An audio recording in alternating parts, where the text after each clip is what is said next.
Ukertong ke NPP na nong Thamai constituency, Ufantin Joseph Lakadong, uday ukertong ubaningkong banwan thap kerteng banya khunyak election MDC syaki HADC, kabanlong hak arpuay trik rempang. Ya Ufantin Joseph Lakadong lasenran lang dakukurim ke Dr. M.M. Prinlingdo, kabadai ke MLA jong ke East Shillong constituency, bat menteri ke Sorkar Jela, kumjuk ki Bahayeng Hasem, ki Paralok Parajor na lor kinong Kershan. Ufantin Joseph Lakadong habayakran bat kila petai kebor hadian kajing tap kerteng ulapun pau kajing sengus kem bamenta ke kentiru undang yok biang ya kajing job kumba kipat ba kila penjob dan buram ya hak election MDC kebala long ha war jar kat kendai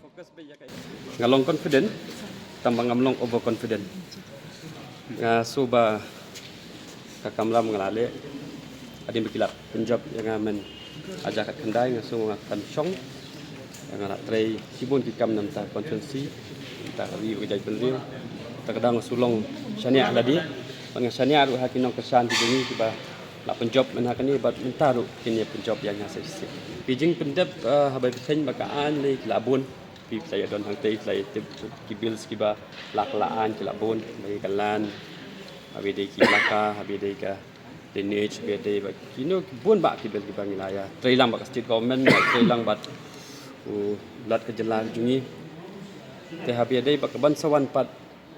di sisa ong ada job swa sabatai dan dei ngan ong ba kai ke mga trang mga kalong ba ngakwa ba ka kentin khasi jungi bahkan long compulsory no ka primary education kata kali ke waiswa kamat bat ngin saya budin biang dalak job mar ki bun ba ki kam district council bang habi ki ya angnut hi banyu banyak trelang bat MLA tengah libat don bok sibun bang layu asnan nayeng iban kersan iban guide yang tengah dan problem jatru ndeng ada kadi ke plus point do nakat sebab hai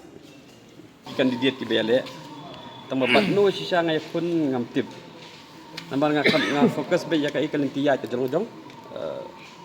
kadang ngam jukam keli manu ngai pun batno ngai pun ngaso ngadon ke jiksani aladi ngadon ke jiksani aki pajba la jong bana konsumsi la jong takadang ngam jukam